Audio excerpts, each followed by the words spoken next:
can I just give you my personal Dennis story? Yeah, go. We want It's it. your show. Yeah. Oh, that's true. That I appreciate that. Um, so years ago, when Lars was at Cloudera, Lars Nilsson for everyone on the show, you know, he's always done a good job of bringing outside people in to come talk to the team. So is Dennis picked that up too. But like this, for the sake of the story, like I think Lars probably brought someone in every month or something, Dennis, and he asked me to come in. Okay, I go in there. Clearly, Lars recruited from NC2A Division I football teams because these guys were gigantic. All right, these Sons of Guns were so big. But there's one guy. Yeah, I don't think he was an SDR, but he was, somewhere on the team who sat in the front, was like wide-eyed with a zillion questions that were so smart. And I'm like, remember just going, who is this guy? And then I think we went to like a show later, me and Lars and Dennis came, and he's just like grilling me, and like I'm an analyst, and he forget what's kind of tech he asked me about, and he's like, well, have you looked at this, here's the plus, here's the minus. Like it was like, oh my god, this guy's amazing. So anyway, we became friends because I was just, he was so impressive from a business perspective, and he's an amazing guy. So we became friends, and then Dennis is like, hey, my brother is like telling me about, or the Bessemer guys are he's telling me about this company down in Santa Barbara. They do construction software and the numbers are off the charts. I'm thinking about going there. And I'm like, sounds good to me. So he goes down there. Procore is one of the most amazing stories in SaaS over the last 15 years. And Dennis was and then, at Topo, we did a lot of work with him. I watched him, go in there and just use his, it's a combination of magic, operational excellence and vision, and his desire to always keep smart people around him. Like he's always learning. And this team, man, I just remember going in there, and like every time I went down there was new learnings, and they were just moving. I mean, like the speed at which they built this thing, and the big company that they built was so amazing. And so I've just I'm just honored and happy and excited that today's guest is Dennis Lyandres, who is now doing his own thing. But like we knew him as we were able to say we knew him when he was building Procore, and I knew him even before then when he was just an excited young man. So Dennis, welcome to the transaction. I love it. I'm so stoked you're doing this. I think that it was just missing in my life, Craig, not being out on stage, putting content out. And so I am pumped that you're doing this. I'm honored to be here, and high bar. So I hopefully have something useful to say. You know what's amazing, you guys, speaking of which, is like the speed at which you can become obsolete in the B2B sales and marketing world. Like it's great to be back, but like, dude, there's so many people that didn't, know, that, I was on the circuit and doing all this speaking. They're like, what inspired you to go do this? I'm like, inspired me. I'm like, well, Matt inspired me, but it was so that both of us could get back. I met Matt because Matt spoke at a Topo Council, right? That was the first one. And because everyone told me, well, you got to meet Matt. And so I'm like, all right, let's go. And then I had him come up and talk about his program. This dude, like he just knocked it out of the park. He cursed a lot. No, not a topo, not a topo. You can't curse there. No, I cursed at a sales loft event because it was all sales dudes, right? Like, yeah, come on now. You can't be cursing like that on Sand Hill Road. From ABM to PLG, from Medic to MedPick, the world of business is constantly evolving. We'll cover the who, what, where, when, why, and most importantly, how you get the transaction. I'm Matt Amundsen, and he's Craig Rosenberg. Let's get started. All right. So this is Dennis. We're so excited to see you. We wanted to record our a long intro and conversation with you, but let's get into some B2B insights. So here's how we like to start the show. Ready? Can I interject before and mess you up here? Yeah, go. That's how this show goes. All right, let's do it. I mean, I think your comment on relevancy and how fast things change, I have been beyond humbled because I am doing some advisory work now. And almost every single workflow I'm trying to optimize, I'm like, you know what? You guys got to go out and you got to learn and figure out these different ways. Here's how two other companies are doing it because it's already so fundamentally different. And whether it's, account planning or customer experience programs, whether it's AI or different, kind of approaches to talent and technology, like it is just so different. So I couldn't agree more with you as you're saying that. I'm like, man, I got to not get obsolete. So It's amazing. It happens fast. And by the way, doing this helps. So what's something that the market thinks today that they're doing right or is a best practice or a methodology, and they're actually wrong and they should be thinking about doing something different? What would be your answer to that? I mean, look, I do have to acknowledge my admiration for technology companies is, knows no bounds, right? I think that technology companies are the coolest, most epic companies of my generation. That being said, like if there was something that I'm like, hey, let's do this differently or better, or like maybe this is wrong, I would love to see the same level of excellence and thoughtfulness put into a people strategy that you see into a product strategy or that you see into, a get right program when enterprise sales isn't working. And to add some color to that, right? Because I think one magic I love about you is the specificity and actionability of what you offer, right? That was always something that drew me to you. And it was like, hey, I can actually help my people grow faster, serve my customers better tomorrow because of this. And, the thing that I would say is the most important thing in that people strategy that I would love to see people do better and or that I think they do wrong, is how they train and develop and how they make that a part of how they hire, how they fire, how they promote. And to add a little more color, I think the most important thing that drives whether you win, and this was certainly the case at Procore, was leadership, right? And the leadership team. And so I think training and developing leaders so that they can build the next generation of leaders and having a real vision, strategy, and plan for that, that is the best plan in the company is what I would love to see done differently. Wait, is this a look back insight or is this how you built things at Procore? It's both. I think that, look, we knew out of necessity, when I joined Procore, it was 10 million in revenue and never hired an outside sales rep. And vertical SaaS was not the thing. Right. And certainly construction was not the thing. And so out of necessity, we were like, hey, if we want to win, people are going to be the most important thing to winning. And we're going to have to train the talent because we're not going to be able to buy it and relocate it from Silicon Valley. And so that necessity and sort of the clarity of having mission, vision, and values was there. For me, the leadership piece really probably didn't hit me until halfway through my Procore journey, when truthfully, I just realized even things that I kind of knew how to do, like SDR or enterprise sales, things that I had actually spent some time in the saddle doing. And I'm working with my leaders and I'm like, shouldn't they be stoked? They actually have a leader who knows a little bit about this. And I'm a big advocate for this and I'm a champion. I'm trying to help them. But I'm like, why are they mad at me?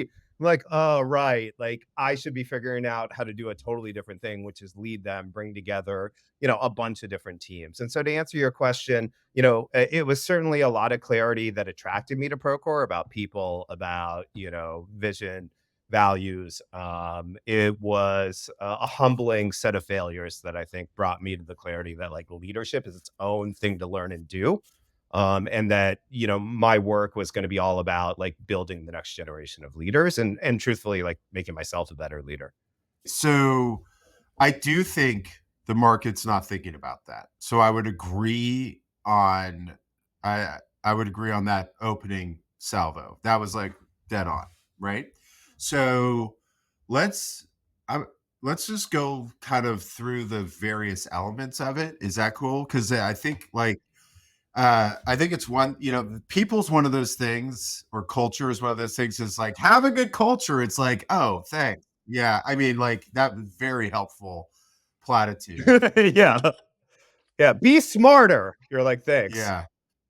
Robert Kaler, who I don't know if you met, he was old Topo guy who works with me here at Scale Venture Partners, is he used to always equate it to the coach who brings the team in and says, okay, guys, here's the deal. You have to run faster.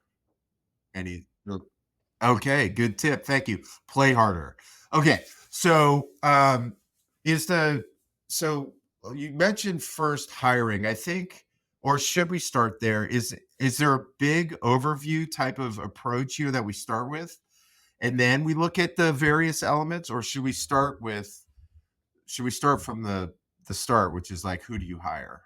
Well, let me try to build on the prompt you have, which is like, what am I seeing and believing that people are doing wrong as it relates to hiring? And then we could talk about firing, and I'll kind of put a radical thought out there that I used to think hiring was the most important thing I did, and then I realized if I'm not great at firing, like maybe that's actually the most important thing. And so, you know, and look, I mean, most of my work right now and most of my work at Procore was, executive leadership, right? So I think my hiring is going to be comments are going to be a little more aimed at that. And I Mhm. think aiming at that is a little more aimed at winning, right? Because of the importance of leadership.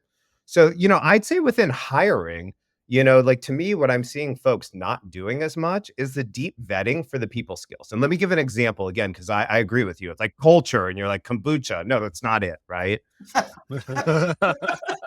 And you guys laugh, but I walked into companies and they're like, let me show you my culture. And it's a foosball table. And you're like, okay, what is the plan to train and develop people? Like, do we have a differentiated employee experience? Anyway, let me get back to kind of where we were going here on hiring. And so, a lot of sales leaders are probably familiar with the questions around like, tell me about a deal you lost and what you learned, right?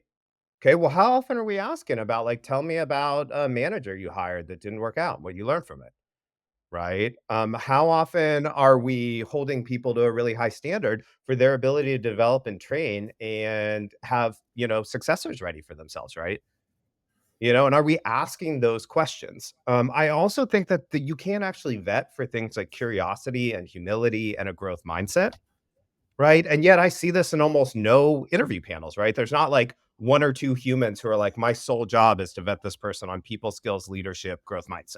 Let me just pause there because I wanted to offer some examples of what to think about within hiring that builds on this concept that I don't see people doing. So the three things you named again, can you do that again? So we have growth mindset, Curiosity, humility. but is that the first part of the recommendation? Or is that your personal, is that how you guys, those are the traits you personally look out for at Procore? Or is that something we should tell people? It's like, look, like if you're in a growth company, these are three key traits that you should vet for, foster, right? And, build your company around. So it was definitely Procore. I have a working hypothesis right now that this is a fundamental truth that applies across industry. And so what I've come to find is, look, the only constant is change. And so, your ability to learn and grow is existential, right? And so that growth mindset is really important. I've tried to spend a lot of time because I struggle with prioritization, truthfully. And it's an Yeah. important skill of an executive. So shit, I'm not supposed to swear in here, right? No, this is Okay. an NC-17 podcast. We're good. Okay. Okay. I've come to believe that the most important trait of a leader is humility. And I've spent a lot of time soul searching on this. And my thinking is that it takes humility to want to keep learning, growing, to have the ownership to admit that it's sort of all your fault, right? By the time you're a C-suite executive, like you can't blame anybody. Like that was on you. The market you're in, the product strategy you signed up for, even as a sales leader, right? You should be in that room. You should be influencing those conversations. You should have built the relationship and the trust to have a say. And you shouldn't sign up for a plan that you think is, suicide. And so to your question, curiosity, humility, growth mindset, ability and aptitude to learn, I think are fundamentals everyone should be vetting for, and that they are things you can vet for. All right. And then how do you now go through? So how do we vet for it? Those four things. Look, one, truthfully, I'm a fan of just track record, right? I think it's no guarantee of the future, but by the time you're hiring a senior executive, I mean, they're usually, known entities, and you can figure out at least the extremities, right? Do you talk to five different people and they all are like, that person's really curious or really humble? I think you should look at the own experiences that you have with folks, right? So, like, is someone curious? Are they asking questions? Look at the way you described that human at Topa, right? You can tell there's a curious individual. For humility, I found that there are some cool questions I like. Like, tell me something you changed your mind about recently. And I don't always say the recently. I say recently when they're like, okay, well, 7 years ago. And I'm like, Sure. 7 years ago? Oh my gosh, right? I mean, There goes the growth mindset, guys. 7 years. everyone else changed their mind about having an exercise ball, but someone else is stuck on. You know what I'm saying? You pay attention to your surroundings and you can make observations. Yeah, I really like the vest. I really like the vest. What can I say? Oh, man. Look, growth mindset. I mean, I'm plagiarizing, quite significantly from Carol Dweck's work at, Stanford. And she's got a lot in there, right? I wouldn't do it justice. I'm a student of all these things, not a teacher. But, she talks about like, hey, I haven't learned how to do this yet. Right. And, to build on that, like I find the people who bring together curiosity, humility, a learning mindset, they usually have stuff they're working on right now. They could tell you what they were trying to learn a year ago. There's a lot of specificity to that. And so those are some of the ways that I think you can vet for these fundamental leadership and people attributes.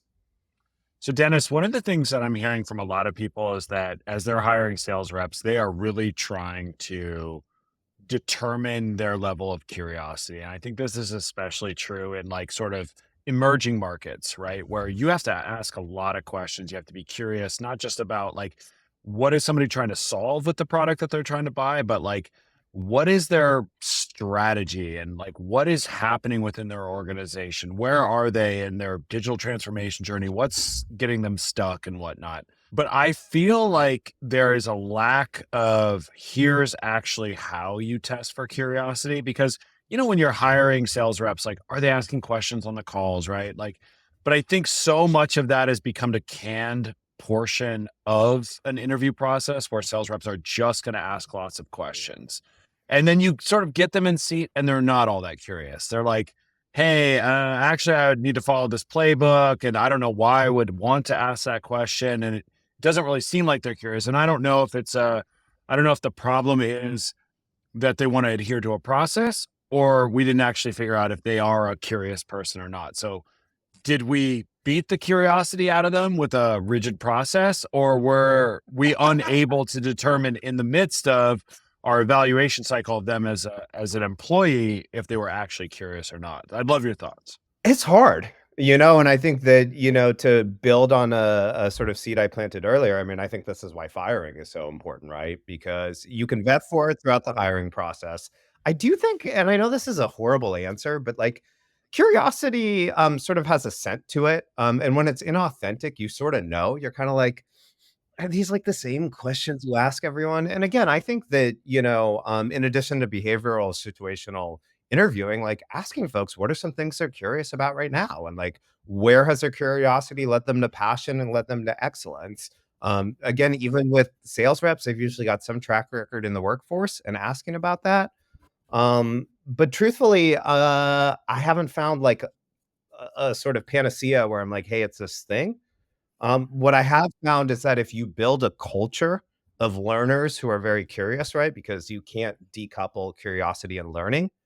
And if you make that the bar in your organization where you're like, hey, we don't tolerate people who aren't learning, who aren't curious, and who aren't showing up great for your customers, you will get enough signals, a lot of times, honestly, before onboarding's even done. But if not, certainly, before their ramp period's over. And that's where I think investing in someone's training and development, being specific and clear, right? We expect you to be curious. Here are examples of what great looks like. That hasn't been happening. Coaching to that. And then just if you've done all you can, then hey, part ways with that individual, do it beautifully and gracefully. And then take the learning exercise and say, was there anything in the hiring process we saw? If it's your culture and the environment that you have, usually that'll mean that whatever sort of good apple you put in it will rot in the barrel. And that'll be its own debugging. I sort of see this a lot, and this is why I'm so passionate about leadership, which is like, what is going on here? Like, the segment's performing, but the Eastern region isn't. And, then I go do some skip levels and I'm realizing like, hey, this manager's not investing in their people. They're too strict on process. They're not, working towards outcomes well enough. And I do the coaching and all this stuff and it doesn't work out. And then the only change I made was a leader, right? In the Eastern region.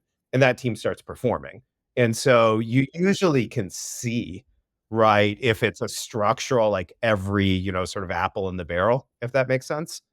is not performing. You know what's interesting on this, you guys, is by the way, this year we had Degnan speak at the go-to-market site. So we had God, he was awesome. He was amazing. And he didn't talk about this exactly, but like you're bringing it back to like when he initially like was building the sales team there. I remember asking him, this was like actually initially, it was like, he was, in the hundreds of millions of revenue. But I said like, what does product led mean to you? Because everyone was asking about product led growth. And he twisted it and said, well, look, product led means that my sales reps have the curiosity and desire to understand everything about the product. And I was like, okay, so you didn't say product, Dennis, but that's curiosity and learning. And he's like, and we interview for that. I'm looking for that. I want to know that you just are going to just love and embrace this thing. And you can show me that that's what you want to go do. Really interesting, right? Because I think, that's, there's no magic bullet for how you figure it out yet, is what you're saying. But you will be better at it by making it a point of emphasis.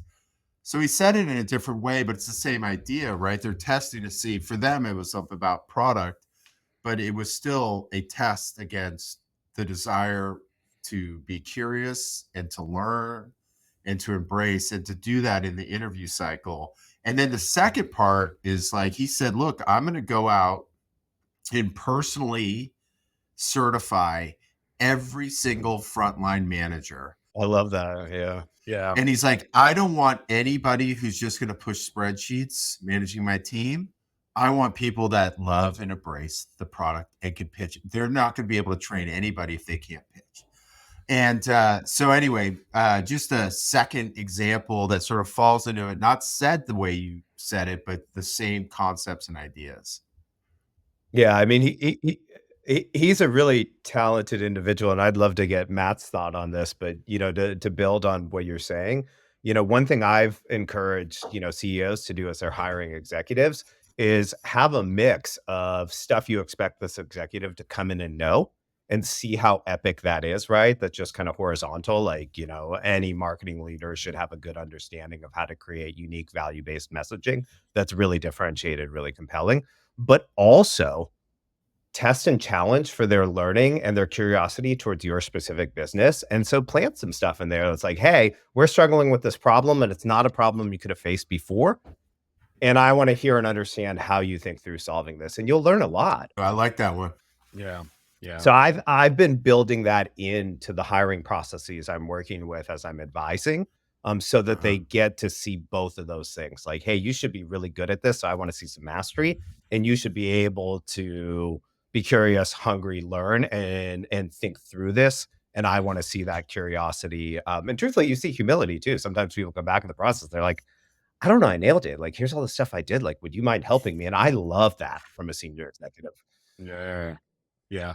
I think what was interesting about Chris's story was it really plays on a couple of points that we've made during the course of this conversation so far, which is, in a lot of ways in a lot of cases when companies start, they start founder led, and the founders are the ones who are going out and doing the conversations, and they're sort of gathering information. Hey, we're thinking about building this. You have this other solution. What do you not like? What do you like? What do you think about, this thing that we're going to build? And Chris went out and did that, which is unusual. Yeah. Right. So they hired him on at a seed round, and he was just having conversations. That was his goal, is just have as many conversations as he 8 a possibly week. could with people. Yeah, 8 a week. And what I think that did is it created a culture in sales of curiosity, because here's the sales leader who, X number of rounds, IPO, success out the wazoo, and is still their leader, was the original person who was going out and being curious and asking questions. And I think sometimes when you transition from founder led to sales led, or to we have a sales leader, we have a go to market motion, a lot of that early curiosity goes out the window. And now people are in seat as a sales leader, as a marketing leader for scale. And saying things like, I just want to have conversations with people and ask their opinion, does not line up well to, I need to create meetings that convert to opportunities, that create pipeline, that create customers, that create renewals, upsells, cross sells, right? So I think a lot of companies lose that in the transition from founder led to go to market, and they didn't. And I think that that might be a superpower that they have, and part of the reason why their culture is the way it is. That's amazing. I'm going to bring up one other thing, and that will be our transition here. I don't know if you've seen this, Matt, or, by the way, Matt's like a startup CMO, which I'm not sure what's more treacherous, the startup sales leader or the startup I marketing think leader. the CMO, having managed both, I'll put my vote towards, Yeah. Oh, The amount of Teflon that they need to get is incredible. And so, but the thing that Chris brought up, you've brought up today and in the past, and I've seen from successful leaders is it sounds like a really negative word, but firing. So like Chris brought up firing so much in the keynote that the first question the woman asked was, besides firing them, his third name, I forget what the rest was, but he was, I forget what analogy you used with apples, but I do remember you used to say no assholes. And now you're sort of making it even more scientific, which is I'm looking for specific traits that I build into the organization. And then Chris was like, if you don't do this and this, then I'm going to let you go. And he's not cold hearted. He's you two guys are two of the nicest guys I know. Well, of course, Matt, but we don't address each other on the show. Yeah, you're right. It depends. And then, but multiple leaders have said the same thing. And especially as you're building and growing, I don't know, Matt, you picked that up too. You were nodding vociferously until I insulted you. So are you? Yeah, no. Yeah. I'd love to get, so Dennis, you brought up hiring and then you said, but firing might've been the more important thing. Dig in on that, because that's really interesting here. And we'll ask questions after you sort of lay out your thought process. Look, I'm willing to bet that leadership is the most important thing to winning, that training and development is super important. I'm not quite ready to plant the flag that firing is more important than hiring. But it's something I'm playing around with. And, truthfully, part of my thinking is hiring's pretty fun, right? It's awesome. It's exciting. You're looking forward to getting these people on board, right? At least you should be, if you're, making a hire. Firing sucks. Right? It's the worst part of the job. The transaction is presented by Ringmaster, the go-to branded podcast team. When Craig and I were thinking of starting this podcast, we had all the ideas in the world. But all the ideas in the world won't get you a great podcast. That's where Ringmaster comes in.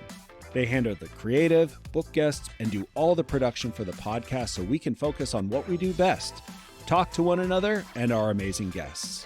To discover how your company can leverage B2B podcasts to deliver outsized ROI, visit ringmaster.com today. And I used to tell folks, you're not actually a manager or a leader, right? You sometimes, we were big on promoting from within at Procore, and, we'd promote these managers and they kind of be like, I'm a leader. And you're like, you are. But actually your first day as a manager or leader is the day you let someone go. And for me, it's treacherous. I take it really personally. I feel like I brought these folks onto the organization. I always know things I could have done better to make them successful. And frankly, I have a lot of examples where, I managed wrong or I hired wrong. Either way, I held on too long. And the cost to the business was so significant and so tremendous. And what happens to the culture when you have someone that's not performant, they're not putting the work in, they're not learning, they're not curious, right? And everyone else around sees that, it just degrades so fast. And then, for us, we were so kind of brand and customer obsessed, and the trail of death and destruction internally and externally that, a bad field sales leader can leave, it's bad. And so for me, I started to realize okay, there's all that. The other side of it is look, I'm an immigrant to this country. I have so much to be grateful for that people just gave me an opportunity. And some of my very best hires, and you've seen these people, Craig, right? Because we've worked together for so many years. They're not the person you would have thought should have gotten the nod. And so I'm a big believer that if you're really good at firing, right? And that doesn't mean you treat people poorly. No, yeah, of course. Yeah. But if you're really good at firing, then you can give people a heck of a lot more opportunities, right? And people will amaze you if you give them the opportunity. And so for me, I've just come to appreciate like firing might maybe be more important than hiring. And that there are steps to do that exceptionally well. And I'm going to keep coming back to my like training and developing thing. Like you should be training and developing your folks to understand, am I either promoting this person or am I firing them? Yeah. Yeah. Yeah. I would say for me personally, like riffs aside, and lots of people experienced riffs over the course of the last couple of years. So I want to set that aside and put it in its own bucket. But I have never, the only thing that I've ever regretted in firing somebody is not doing it faster. I've never regretted firing them and been like, gosh, I wish that person was still here. Never. And that doesn't mean that the process of letting someone go isn't stressful, isn't painful, isn't emotional. You know, we're human beings. That's no one's favorite thing. But I have never regretted letting someone go unless it was I waited too long to let them go. Same. Yeah. And again, we'll caveat everything with like, it sounds cold, but but these are not cold people, and the compassion by which you handle this scenario is really important. But I think that's right. I mean, and by the way, I would just say, just on a side note to get soft, is like oftentimes it's the right thing for the person. I was going to say that. I was totally going to say that. Yeah. Yes. Oftentimes it opens up a great next opportunity for that person. And if you're doing it with dignity and you're like, hey, you can still be a reference for them in cases where you can, that can be a great thing for them, and it can be a real learning experience. Sometimes you can't always do that though. Yeah, no, for sure.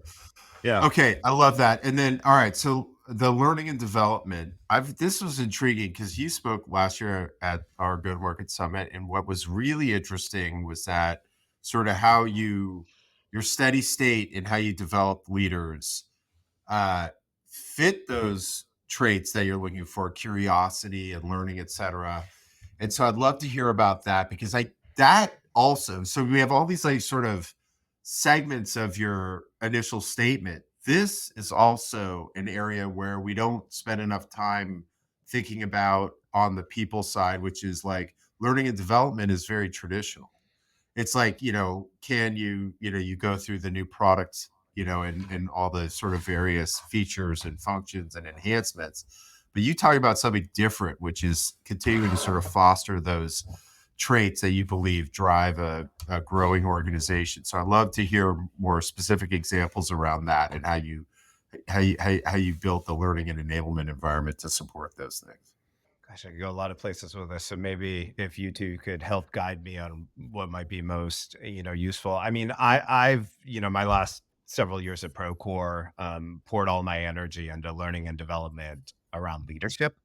Right. Yeah. It doesn't give you a pass on your technical skill. Right. So, I mean, if you're doing, brand marketing, like you've got to be good at brand marketing. Right. But most of the folks I was working with, and again, because it was my mental model for how could we drive Procore to repeatability and winning, right, was around developing leaders. And so I think there are a set of core competencies in addition to attributes. Right. So we talked about the attributes already, that, enable someone to be a great leader. And I think the sort of, place I keep talking about with folks that they're like, really? And I'm like, I mean it. And I mean it because like, I'm not very good at this, and I've had to work to get better at communication, at how you set a compelling vision. Like something like relationships is a repeatable process that you can do, right? People can tell when you truly care deeply about them and you've taken the time to understand their hopes, their fears, what they appreciate the most, right? Trust is like the currency that you operate around as a leader. So you certainly, some people are like, well, I don't know how to build trust. I'm like, well, one, I mean, you got to do what you're going to say you're going to do. Right. So Yeah. Right. I mean, and certainly we know how you can lose trust fast.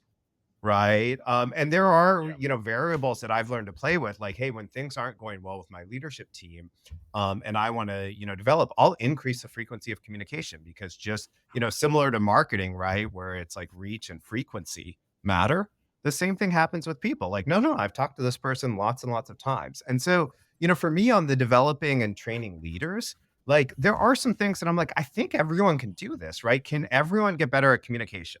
Yes. Can everyone get better at building and managing relationships? Yes.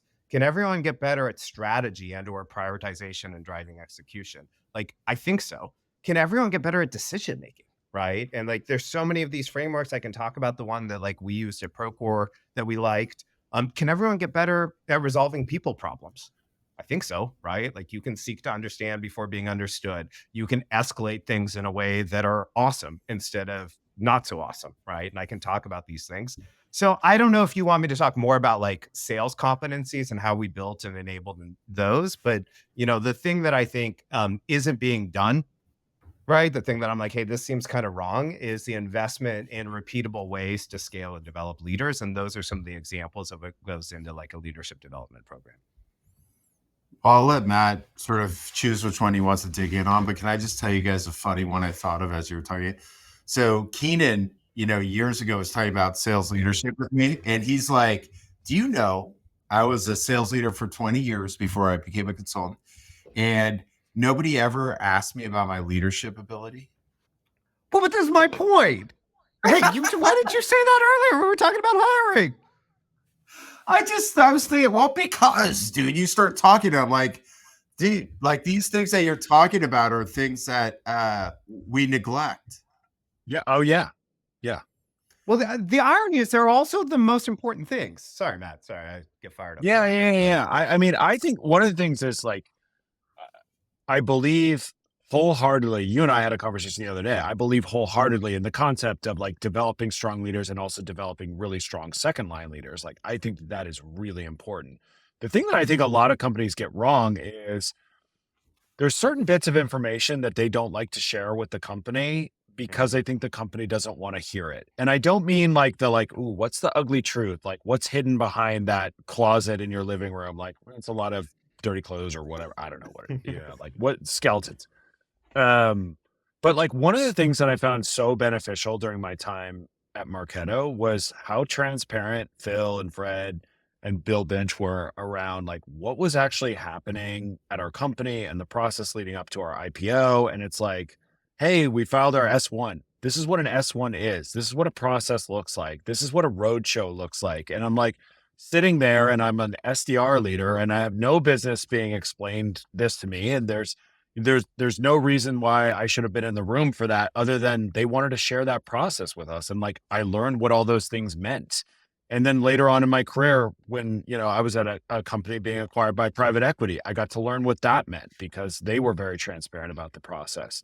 And then, as I was exiting companies as an executive, I knew what to do. I knew what to look for. And it's like, how do you get that level of experience? You go through those processes and people tell you the details about it.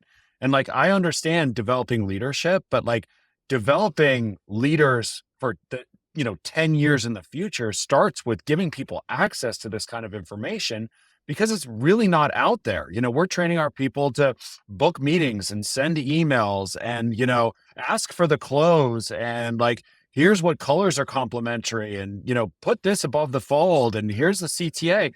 Like that's the type of stuff we're training people on, but like we should also be training people to become executives and they don't just have to go to HBS or, Stanford and get an MBA somewhere to learn this stuff. They should be able to learn it by working at these awesome companies that they have the opportunity to work for. I mean, we had this at Procore. We had a series called Metrics That Matter, and it was essentially walking folks through a kind of up and out view of how we would be able to fund and enable our mission, our product strategy, everything that we want to do for our people by delivering exceptional metrics and outcomes. And we talked about, rule of 40 or rule of 50. We talked about, gross margin. And we tried to have support reps that understood like, hey, when we're trying to make you more performant, it's not because we want to obsolete you, right? It's because you drive gross margin and we want you on your highest and best use. And it's really inefficient when you're doing some crummy manual process. So I think that like culture of learning and training and development and teaching people the things that matter most at the highest levels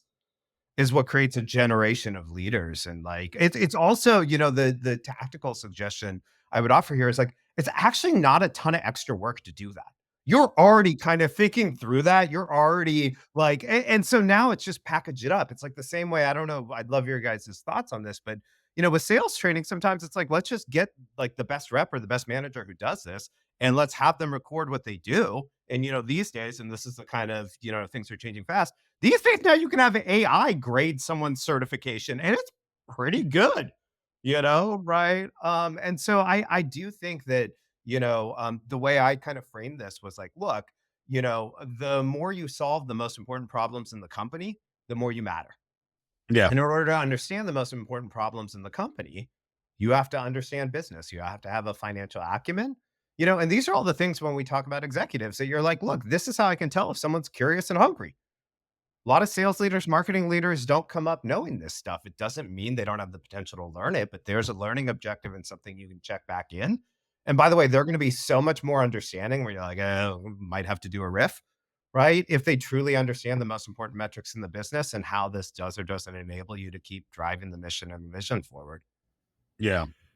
So, but like what if for leadership enablement, let's talk about Procore at the hundreds of millions of bucks. What does enablement mean? Are you talking about, is it training? It like, and I know not traditional training, but I mean like a lot of these things you're talking about, what's an enablement program to foster these things? And I know you could talk about any of the various traits that you'd like your leadership team to have, but like, I want to be able to sort of think about, well, what would I recommend we've hired well, we've done these things, we know what we want. Like, what do we do to foster it? Like, what does an enablement program look like? Do we just fire a bunch of them first, then we do this? No, I'm kidding. I mean, according to the last couple of conversations I've had, maybe, but like, yeah, no, we've got people in the seats. So, Procore, we had a leadership development program that kind of started all the way from when we were interviewing folks. And it included our mission, vision, values, a deep understanding of our corporate strategy, some core competencies like relationship building, crucial conversations, radical candor, all this stuff that's out there. Maybe it's a little bit of recency bias, but in the executives I'm working with now, and what I think was the underpinning of what we did at Procore was we tried to be purposeful in people's learning and tailor it towards outcomes and winning. And I know that sounds like some jargon, right? But like, I'll give you an example. I have an executive right now, and this individual is like phenomenal in terms of intellectual capacity. They get the company, they get the culture. But they didn't come up through heavy enterprise selling. And so now there's a journey of like, hey, we've landed these logos at this company, and they should be 10 million ARR logos, right? And like the company strategy is get 100 customers to pay us 10 million a year. That's $1 billion in ARR. And by the way, we already have 2 examples of this. How do we make it proven and repeatable? And so I'm chatting with this executive, and I'm like, okay, so what are the things we need to know in order to be able to do that? And how are we going to make sure we go learn that and start chunking it out? And we came across it. I was like, well, first, like, let's get some mentors who have done this really well, right? In addition to that, like, are we going to build a leadership team that brings together some of these capabilities? You can hire frontline leaders who are really, really epic at focusing on accounts and customer expansion. And then some of these other fundamentals, come in. Like for this leader, which I actually love because I'm similar, they're like, well, I start the trust bank at 100, right, with everyone. And I'm like, that used to be me. Now I started at like 70. And I, build in ways to build it up or down, right? And honestly, for the same reason as this leader, because when you started at 100, sometimes it drops to 0 a lot faster, and that's pretty crummy, right? And so at any rate, like that's the purposeful learning we're doing to achieve a business outcome, and we're just chunking it out as we're like, hey, like what is the situation here, and how come we're not landing? And I know that's not as much of like a soup to nuts kind of framework, right? And I think those are out there, but I found it's more appropriate and effective when it's very purposeful and it's very quick in terms of the loop of driving more revenue growth, more customer success, more employee engagement, et cetera. Yeah. But was that like a terrible unanswer? No, I don't think so at all. I think like the terrible answer to that question is like, you put all executives or all leaders through the exact same training, and you go to, Boulder, Colorado, and go on a hike and climb a peak and do a trust fall falls off a rock. Yeah, exactly. Exactly. Like that's what doesn't work, but that's what comes in a package. Like that comes in the package when you go, we need training. It looks like that. I think where people miss is different people need different things, and different people are in different parts of their journey, and they come from certain strengths in their background, and they have certain gaps in their tool belt, and you need to go fill those gaps, because that's what's going to make a better business, a better leader, and ultimately a better business. So whether that's the sales leader who's like, hey, this guy's great, he understands the space, or she's a high velocity leader, and now we're moving up into the enterprise and things are going to change, so we have to add that skill to that person's tool belt. Or it's a product leader who's killer at building and delivering on a roadmap, but like is not a great presenter, and so they don't distill the information down from their vision well to the rest of the organization. Those two different types of people don't need the same training. And in fact, if you give it to them, you're not going to do much in terms of pushing the needle for your business. But if you think about where those individuals need training and you provide that kind of training, that's when I think you really accelerate your business. We had, what's funny is we hadn't made fun of trust falls until just now with 10 minutes left. Yeah. All right. Well, because there's on Dennis's scale, which is like, well, we have good culture, and is like they start with the foosball table. The level 2 is trust falls, and what we're saying is neither of those. Like we're saying completely different. But trust falls is part of the. Oh yeah, well we do. They don't say we do trust falls, but we went up to the redwoods and we went on a hike and did trust falls is a great example. Yeah. So, but could we go through one role? I don't know if you could do this, where we work backwards from the outcomes they're trying to achieve, and then like an example of how you modified a program to help them get there. What did that look like? Yeah, let's try it. Give me a roll. What are you thinking? Well, I was thinking you already sort of started there, but it could be a sales or marketing person that's trying to elevate you into a new segment. Maybe that's a good one in a common theme. Is that a good one? What if we do marketing? Right? I mean, we were just talking about how hard the CMO is. Like the tenure seems shorter than a sales leader these days, and conversations with marketers, it seems like a worse gig. Tenure shorter and the therapy bills are higher. Yeah, for sure. Yeah, because we're emotional creatures. Oh, jeez. Passionate. Don't blame yourself. Don't blame yourselves.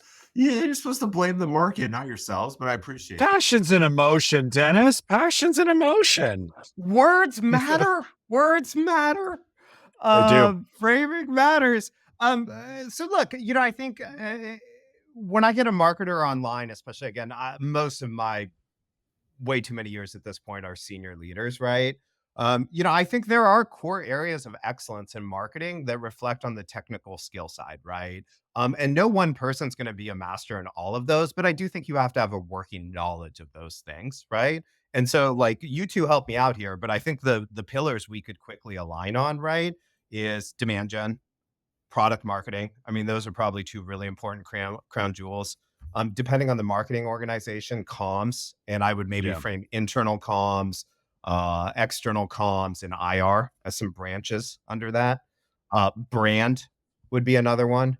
I've only gotten more and more obsessive about kind of customer experience and being able to own and drive the entire customer experience, right? And so we may say, hey, okay, these are the technical areas, right? Then I think there's the leadership things, right? We talked about those. And then there's probably the company specific things, right? Our industry. And so if I was trying to develop, a marketing leader, and actually let me add one more that probably has been the biggest thing I think marketers, the things marketers are doing wrong, truthfully, is setting and owning the narrative and being able to say like, hey, I have ownership of this metric and outcome. It doesn't mean I can get there alone, right? We all fail if, product isn't working, if sales isn't firing, but like, I'm going to do this thing, whether it's pipeline, whether it's, net retention, whatever thing is most important, right? But how you prioritize and drive the narrative, because the thing I've noticed with marketing is like everyone thinks they're a marketer. The idea factory is more robust for marketing than it is even product, right? And the process of being like, that's awesome, but like, here's the most important thing. Here's what you can hold me to in doing it. So, look, to answer your question, Craig, I would kind of look and say, okay, we've got the leadership bucket, got things underneath it. We've got the marketing excellence bucket. We've got things underneath it. We've got the company specific bucket. We've got things underneath that. Now, I'm a big fan of having folks self-assess, because I actually think that's, again, another way to test that humility, and to test someone's ability to kind of self-heal. And so it's like, hey, ideally the marketer would come and be like, I think these are the pillars, right? If they don't, cool, no problem. Like, let's help guide folks. Once they do that, then it's like, hey, let's go through, because I love Matt's comment on like, you got to meet people where they are and where it's going to be helpful. Otherwise it's too much and it's not effective. And so it's like, can you self-assess, like scale of 1 to 10? Where are you the most awesome? Where are you the least? Then can we overlap where you're the most awesome and the least awesome with the business need, and where we're going to be able to get the most ROI? And now can we take 30 days and let's start chunking this thing out, and let's show how fast you can get to baseline, you can get to good, you can get to great. And so does that kind of answer? That's great. Yeah. I love that. That was, I realized most of my questions are really bad. I realized how big and broad that was. And No, that was a good question. I think that, one of the things I admire the most about working with you is it gives me an opportunity to like actually get better at understanding these things. It's like your question, like was, hey, the Procore, you have that clarity, or is this something you're understanding in, hindsight? Right. And they're just beautiful questions. So no, it wasn't that. It was, I could do better at answering it. that's great. All right. So you fulfilled what's the market doing today where they could think differently. You fulfilled that part. It was also incredibly engaging and conversational. So like that is what we're trying to do at the transaction. So Dennis, I just want to say, man, it's great to see you. It's great to hang out with you. We basically recorded catching up with you, and thanks for coming on. Yeah. And keep pumping up the pride in the 805. I love that. Yeah, we're both from the same stomping. I'm actually from the Bay Area, but this is now my forever home. So I love what you're doing.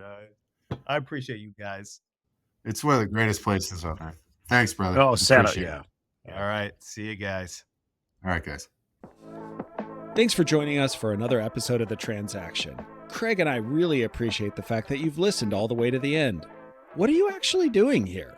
For show notes and other episodes, please visit us at thetransactionpod.com. Like and subscribe on Spotify, Apple Podcasts, or any other place you get your podcast from. The Transaction is sponsored and produced by Ringmaster, the go-to branded podcast team. To discover how your company can leverage B2B podcasts to deliver outsized ROI, visit ringmaster.com now. Either you have walked away from your podcast device, or this is playing somewhere in the background. Someone in your house would really like for you to shut this off now.